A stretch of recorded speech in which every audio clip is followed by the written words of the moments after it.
Parang gusto ko magpamasahe. Pwede ba siya? Hindi pwede yan. Ayun yung may-ari dito. Ano ka ba? Sir? You should pick Cherry Ann. She's the best. Okay. Ano yun? Ang tawag doon, round of applause.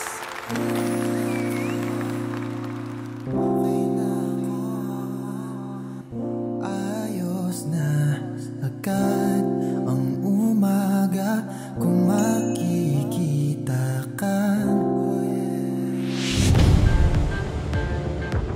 Hello there. Sorry, sinundan na din kita. Kailangan ko maging sure na safe ka.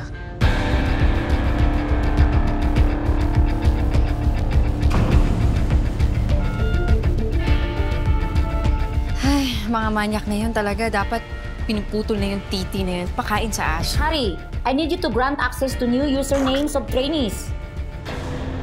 You look like you got fucked by 10 horses. Kung ayaw mo na ipahuli kita, stay the fuck away from me. Harvey. Harry po. Harry, layo mo yung pamangking ko. Kung ayaw mapahamak. Uncle, stop! Talagang si Apple di nakikinig. Oh. Tigas talaga ng ulo. Harry, bilis! So nag-ransack tayo ng kusina para magluto. Ba't di na sa inyo? Ikaw tong trespasser, ikaw tong tanong ng tanong. Mukhang di na ako mag-iisa.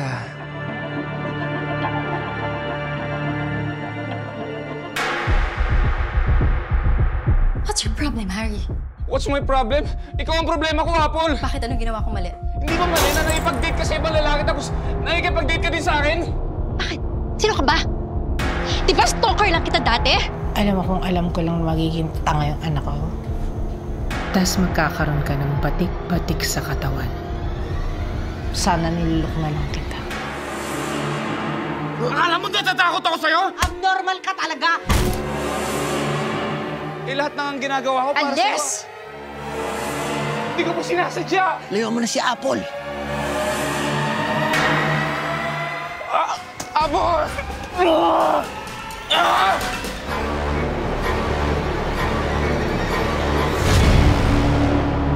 Uy, girl! Parang may naririnig ako nagkakantutan. Ah!